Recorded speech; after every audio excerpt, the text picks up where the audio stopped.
Une histoire des épidémies au Proche et au Moyen-Orient. Un podcast de l'Institut français du Proche-Orient.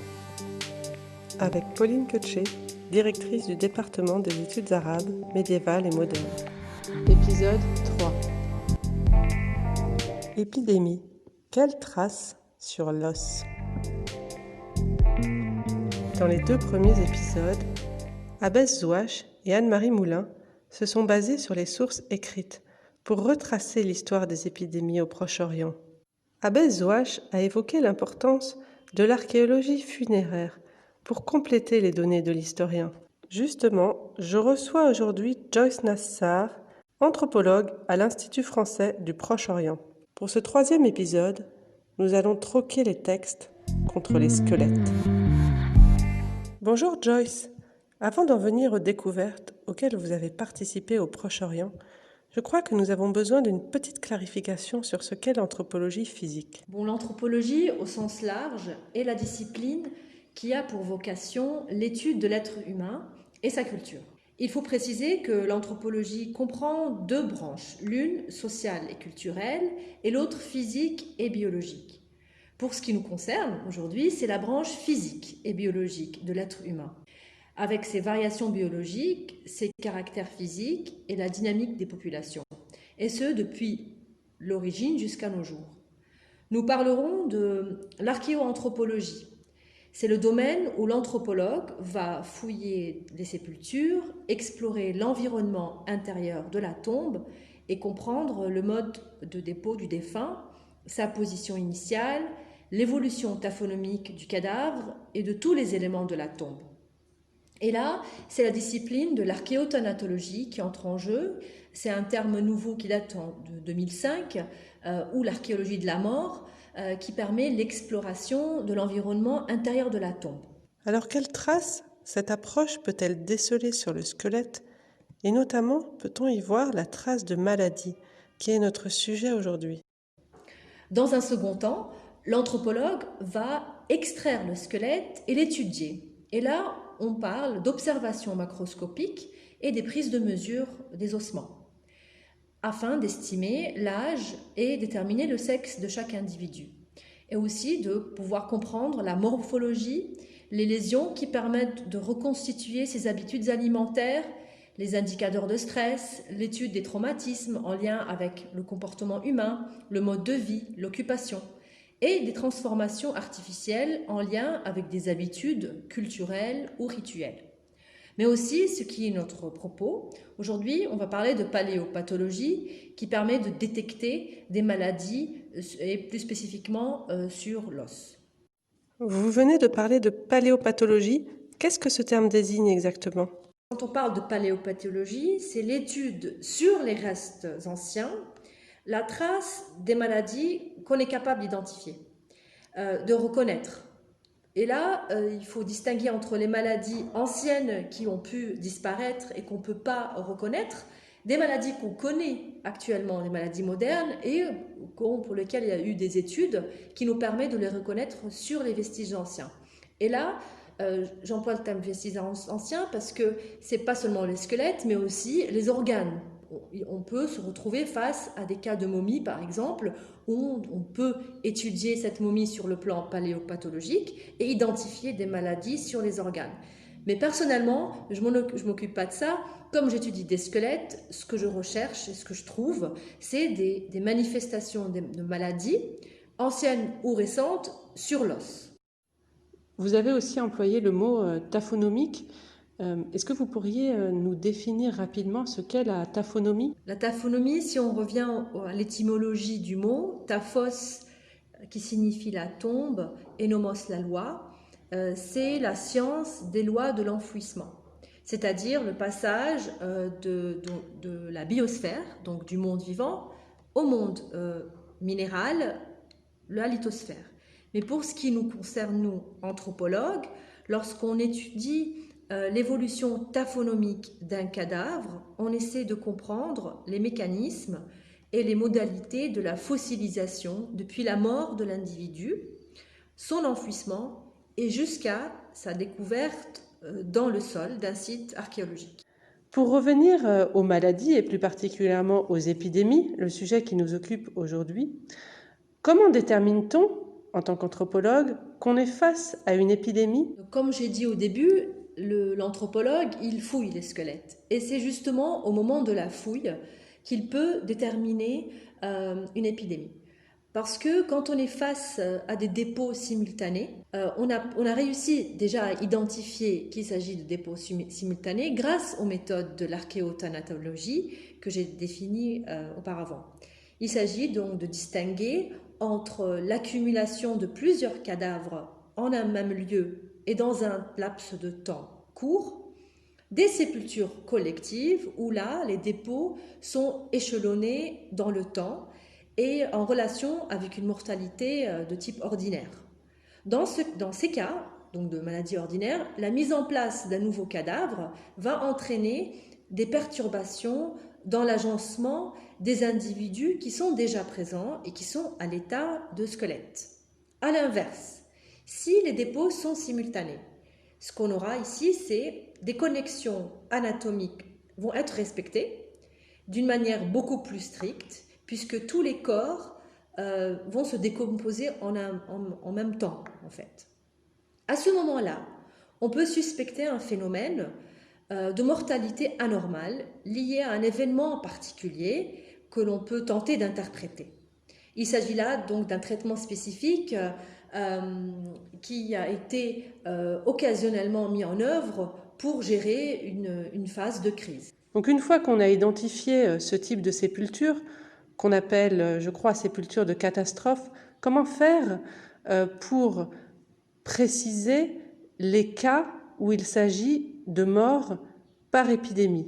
Est-ce que la maladie se voit sur le squelette? Lorsqu'on est face à un nombre important de squelettes dans une fosse, on se pose la question qui est liée à la raison derrière laquelle ces squelettes ont été inhumés à cet endroit. Ça peut être une catastrophe naturelle liée à un événement climatique. Ça peut aussi être lié à un événement violent, par exemple lié à une guerre où on a massacré des personnes. Et là, souvent le terme qu'on voit, c'est mass burial en anglais, lié aux événements liés à la guerre.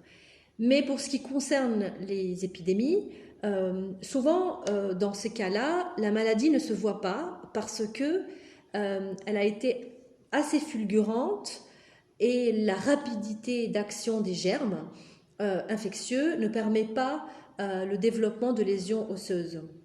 Mais dans d'autres cas, on peut trouver. Donc ça dépend des types de maladies. Comme la peste ne se voit pas sur le squelette et souvent on arrive à l'identifier a posteriori par des analyses microbiologiques supplémentaires. Quelles sont les maladies et notamment les épidémies qui se voient sur le squelette? Prenons par exemple le cas de la tuberculose que je crois vous avez rencontré plusieurs fois dans vos recherches. Voilà pour la tuberculose ou même d'une manière générale les maladies qui sont détectables sur le squelette, on suit généralement un protocole d'étude, donc une démarche diagnostique. Ce qu'on fait, c'est qu'on étudie les lésions, les différentes lésions sur l'ensemble du squelette, dans différents endroits, pour permettre de proposer une première hypothèse diagnostique, en commençant évidemment par la plus probable, mais en envisageant éventuellement d'autres hypothèses. Donc là, ce qui se passe, c'est qu'on a une discussion de diagnostic plus qu'une certitude très rapide. Donc on est très prudent dans notre démarche. Quels sont les biais dont vous devez notamment vous garder? Donc on est très prudent, comme je l'ai dit, parce qu'on est face à plusieurs obstacles. Et les paléopathologues le disent tout le temps, c'est que cette prudence, elle s'explique par le fait que le diagnostic qu'on établit, il est spéculatif. En fait, comme on est face à un individu mort, on n'a pas son histoire médicale, comme si un médecin ausculte un patient pour lequel il est en vie, donc il le connaît, il connaît son histoire. Donc là, on est face à quelqu'un de décédé. Et plus probablement il y a très très longtemps. Et on parle aussi de signes de la pathologie qu'on observe et qui sont figés sur le squelette, donc qui évoluent pas. On n'a pas cette occasion de voir la maladie se développer et de suivre le patient. En plus de ça, on est doublement limité par le fait qu'on n'a plus les organes, donc on ne peut pas voir les maladies qui touchent les organes, et on sait que les maladies touchent les organes avant le squelette pour une grande partie.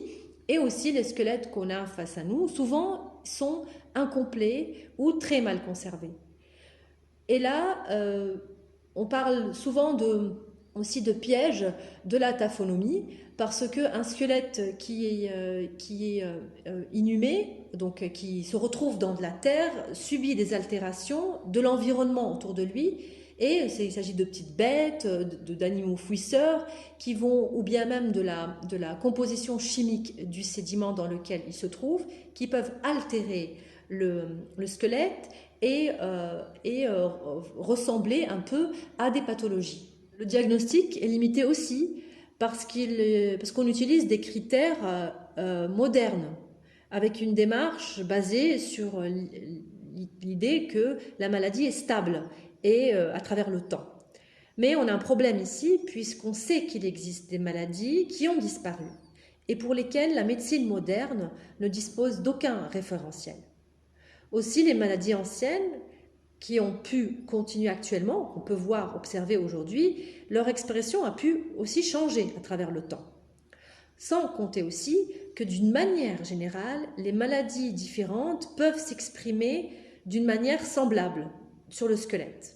Donc le paléopathologue se retrouve devant deux types de lésions souvent en fait. Il voit soit de l'ostéoformation, donc il s'agit d'une surproduction de l'os parce que l'os réagit à la maladie, ou bien de la destruction qu'on appelle ostéolyse de la matière osseuse. En fait, c'est uniquement deux types de lésions qu'on doit interpréter et faire avec.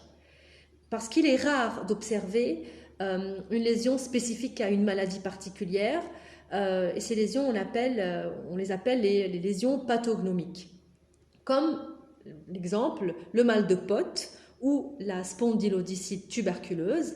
En fait, il s'agit de l'inflammation au niveau de la colonne vertébrale qui concerne à la fois le corps de la vertèbre et le disque.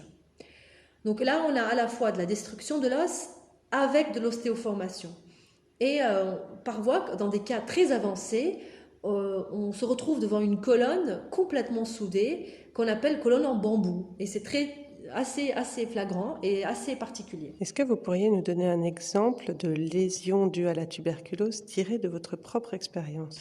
Donc ce type de lésions liées à la tuberculose, j'ai pu les observer moi-même sur un squelette qui était très bien conservé. Donc j'avais cette chance d'avoir un squelette complet et bien conservé, qui est daté entre le 9e et le 11e siècle après Jésus-Christ, qui vient du Liban, de la montagne libanaise, du site de Yanoua. Et donc ce squelette d'un adulte, présente des lésions sur l'ensemble du squelette, mais là, le mal de Pott qu'on soupçonne est d'un stade pas évolué. Donc on sait que certaines vertèbres ont été touchées par la tuberculose, mais il n'est pas assez développé. Surtout que pour l'instant, en fait, il faut dire que ce cas, il est toujours probable parce qu'on n'a pas effectué des analyses microbiologiques qui permettent de certifier la présence d'un tuberculeux, mais le cas, on peut dire qu'il est assez probable grâce à toutes les lésions qu'on a vues. Justement, à propos de la tuberculose, on sait, grâce à de nombreux textes historiques, que c'était une maladie courante dans l'Orient médiéval. Les textes décrivent les symptômes qui lui sont rattachés ainsi que les moyens de les traiter. Toutefois, cette maladie a été très rarement attestée sur l'os à cause de la rareté des études anthropologiques dans certains pays du Levant, notamment au Liban. D'où l'importance du témoignage de Yanour dont vous venez de nous parler. Ce qui m'amène à vous poser la question des rapports entre l'anthropologie physique et l'histoire. Comment travaillez-vous avec les autres disciplines? Oui, donc pour le cas de Yanou, ce qui est intéressant, c'est que là, on est en train de fouiller un site ou un niveau du Moyen Âge pour lequel on sait qu'on a des données historiques, donc tout change parce qu'on on a les témoignages et les écrits des anciens qui sont bien détaillés. Pour le coup, là, on a eu beaucoup de chance parce que les fouilles archéologiques et les squelettes de la période médiévale sont assez rares d'une manière générale au Levant et surtout au Liban. Et donc là, on a eu de la chance d'avoir un tuberculeux probable de cette période. Donc là, ce cas a permis donc d'affiner l'histoire et de prouver que la tuberculose, qu'on pensait être liée au monde citadin urbanisé de la ville, peut se manifester dans des milieux ruraux. Et comme on sait, le milieu rural est très mal connu et même assez peu documenté dans l'histoire même écrite. Et là, pour le coup, on a un témoignage de la présence d'une maladie infectieuse dans la campagne. Donc c'est pour ça qu'on suppose que cet individu a pu être affecté par la tuberculose, par la consommation de produits animaliers. Le cas que vous venez d'évoquer, celui de Yanour, pose la question du rapport entre l'homme et l'animal dans le cas de maladies épidémiques ou infectieuses comme la tuberculose. C'est une question importante car elle est liée à l'arrivée même de la tuberculose. On a pensé longtemps que la tuberculose, qui est très répandue depuis très longtemps dans le bassin méditerranéen, depuis le néolithique, était arrivée après la domestication de l'animal. Qu'est-ce que les données paléopathologiques nous apprennent sur ce sujet? Oui, en fait, on pensait jusqu'à il y a quelques années que la tuberculose a atteint l'homme via l'animal. Mais on est revenu de ça, puisque on a des témoignages microbiologiques que la tuberculose humaine est plus ancienne. Et récemment, il y a quelques années, il y a eu une étude sur des sites syriens du néolithique, des sites syriens d'avant la domestication. On n'avait pas de traces de domestication de l'animal, qui ont révélé la tuberculose sur des restes humains grâce à des analyses ADN, mais aussi à des lésions pathologiques qu'on a observées sur le squelette. Alors, vous venez d'évoquer deux périodes, donc un cas de tuberculeux au Liban à la période médiévale, le cas de Yanour, et plusieurs cas au néolithique. Est-ce que entre ces deux périodes, vous avez trouvé dans la région du Proche-Orient d'autres cas de tuberculeux? Oui, effectivement, on a un cas suspecté qui remonte à l'âge du bronze et plus spécifiquement entre la fin du 3e et début du 2e millénaire avant Jésus-Christ.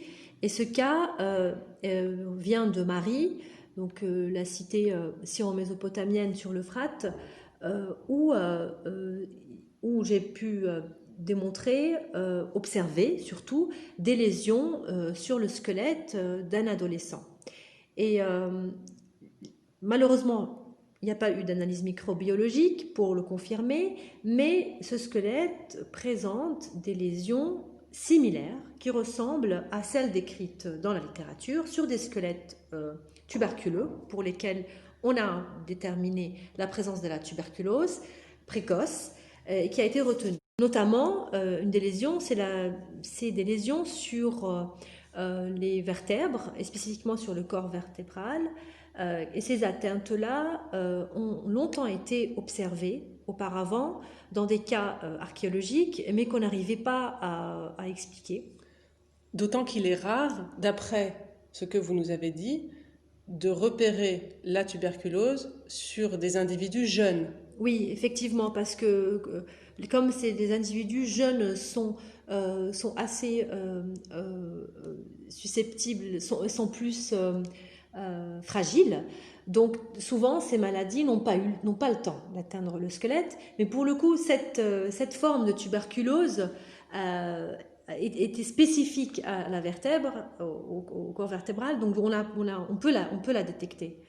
Donc pour le coup, ce témoignage est assez important parce que malheureusement, d'une manière générale, les études anthropologiques commencent à se multiplier dans la région pour le âge du bronze, mais pas assez pour pouvoir avoir une idée générale sur la répartition de la tuberculose ou d'autres maladies sur les sites fouillés. Donc on constate à travers ce que vous dites que la paléopathologie est une discipline entourée d'une grande prudence. Qu'est-ce qui vous rapproche, mais qu'est-ce qui vous sépare aussi du travail du médecin? Oui, d'ailleurs, les paléopathologues eux-mêmes disent que la paléopathologie, c'est une discipline très frustrante. Et comme j'ai dit, qu'on est très prudent parce que on fait un diagnostic. C'est pas comme le diagnostic clinique où le médecin il a tous les éléments pour pouvoir comprendre la maladie. Nous, comme je l'ai bien dit, il est rétrospectif, il est très limité. Mais par contre, grâce à la paléopathologie, on arrive à comprendre l'apparition des maladies et de suivre leur évolution aussi à travers le temps, mais surtout leur évolution spontanée avant leur modification par tous les traitements thérapeutiques qu'on peut observer aujourd'hui. Aujourd'hui, le médecin, il est face à une maladie qui déjà, il va prévenir peut-être ou même traiter en même temps qu'il la voit évoluer sur un patient. Alors que le paléopathologue, il voit une maladie qui s'est développée sur un squelette sans traitement. Donc parce qu'on a ici, là je précise, quand on parle des cas de squelettes des populations dites archaïques, donc les populations avant la fin du XVIIIe siècle, qui n'ont pas connu le vaccin et tous les traitements thérapeutiques et de prévention qu'on voit à partir du XVIIIe siècle.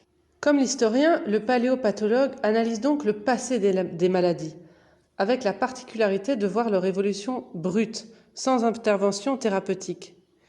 Peut-il aussi, grâce à une étude démographique, étudier ou enrichir la manière dont on voit les maladies apparaître, mais aussi disparaître, voire réapparaître, ce que l'on constate à travers l'histoire? Bien sûr qu'il y a eu des maladies qui ont disparu, notamment, comme je vous ai expliqué, le cas des lésions tuberculeuses précoces chez les enfants. Au début, on n'arrivait pas à comprendre parce qu'on n'avait pas de référence moderne.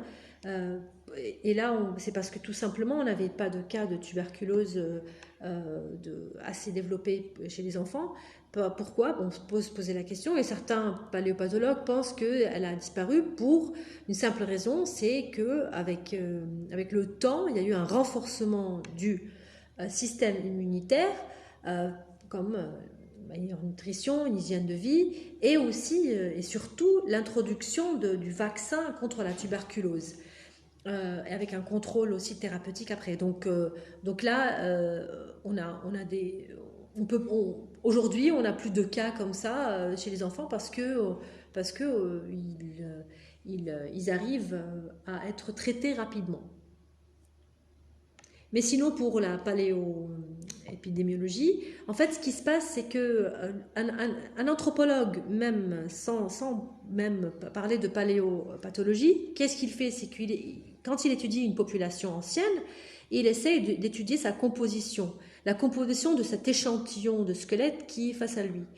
Donc là, on a une population archéologique sur laquelle il va faire une étude, il va essayer d'étudier les paramètres de l'âge et du sexe, pour essayer de comprendre parfois des crises de mortalité liées à une épidémie. En fait, on sait que la toute première étape, elle entreprend donc l'acquisition de toutes ces données, de tous ces individus exhumés, Et puis, il va exploiter ces données afin de cerner au mieux la composition de la population.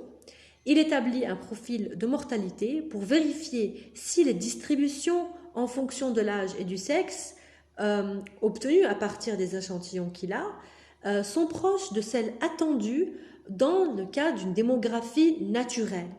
Ou si au contraire, elles révèlent des anomalies qu'il doit alors interpréter. Donc le travail se base sur des tables types de mortalité élaborées sur des populations pré-génériennes, donc avant la découverte du vaccin à la fin du XVIIIe siècle par Edward Jenner. Ces populations, certes, elles n'ont pas connu de vaccin, mais pour lesquelles on a des statistiques écrites, donc on a la composition. Donc c'est grâce à ça que les anthropologues se basent pour essayer de comprendre la population qu'ils ont. Et donc face à des cas d'épidémie, il va voir dans ces courbes des pics dans des âges, par exemple des jeunes adultes, une pic de mortalité importante qui concerne une classe d'âge qui n'est pas supposée, qui sont pas normales. Et c'est là où il va détecter des anomalies qu'il va interpréter. Merci beaucoup Joyce de nous avoir initiés à cette discipline très exigeante, l'archéoanthropologie, dont on voit bien à travers ce que vous nous dites, qu'elle est à cheval entre les sciences humaines et les sciences dures, et qu'elle exige la collaboration d'équipes avec des spécialités très variées. Toutes les références sont à retrouver sur le site de l'IFO. Pour le prochain épisode, je laisserai ma place à Valentina Vezzoli, céramologue à l'Institut français du Proche-Orient, qui accueillera Lara Meneghini, archéologue à l'Archéoclub de Venise. Elles nous parleront de la création du lazaretto à la suite de la peste noire.